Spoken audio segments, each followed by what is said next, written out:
નમસ્કાર દર્શક મિત્રો, હું છું પરેશ ચૌહાણ. સૌરાષ્ટ્ર સમ્રાટ ન્યૂઝ ચેનલમાં આપનું હાર્દિક સ્વાગત છે. બોટાદ જિલ્લાના રાણપુર તાલુકાના બુબાવાવથી કુંડલી તરફ જતો મુખ્ય માર્ગ અત્યારે અતિ બિસ્માર હાલતમાં છે, જેના કારણે સ્થાનિકો અને મુસાફરો પારાવાર મુશ્કેલીઓનો સામનો કરી રહ્યા છે.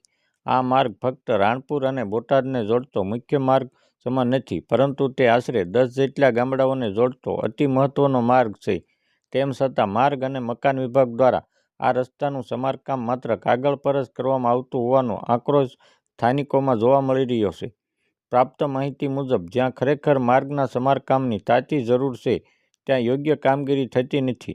સ્થાનિક નાગરિકોનો આક્ષેપ છે કે સમારકામની જરૂરિયાતવાળા રસ્તાઓને ફક્ત કપચી પાથરીને છોડી દેવામાં આવે છે અને તેના પર ડામરનું સ્તર લગાવવામાં આવતું નથી. પરિણામે ટૂંકા સમયમાં જ કપચી ઉખડી જાય છે અને માર્ગ ફરીથી ખાડાઓથી ભરાઈ જાય છે. વળી કેટલીક જગ્યાએ તો જ્યાં સમારકામની જરૂર નથી ત્યાં કામ કરીને તંત્રના અધિકારીઓ સંતોષ માની લેશે, જેનાથી સરકારના લાખો રૂપિયાનો ધુમાડો થઈ રહ્યો છે. બુબાવાવ કુંડલી માર્ગ આસપાસના 10 જેટલા ગામડાઓ માટે જીવનરેખા સમાન છે. આ બિસ્માર માર્ગને કારણે રાહદારીઓ, વાહન ચાલકો અને ખાસ કરીને ખેડૂતોને પોતાના પાકને બજાર સુધી પહોંચાડવામાં ભારે વિલંબ અને નુકસાન વેઠવું પડે છે.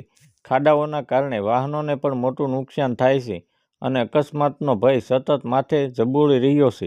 આ જગ્યાએ એ રોડ પર હતો, પણ ખાડા પડી ગયા હતા, એટલે આ અમુક જગ્યાએ રોડને તોડી નાખવામાં આવ્યો અને પછી આ રોડ પર ઘણી જગ્યાએ માત્ર કપચી પાથરી દેવામાં આવી છે, પણ ડામરના લેયર લગાવવામાં નથી આવ્યા અને ખૂબ જ મુશ્કેલીનો સામનો કરી રહ્યા છે વાહન ચાલકો.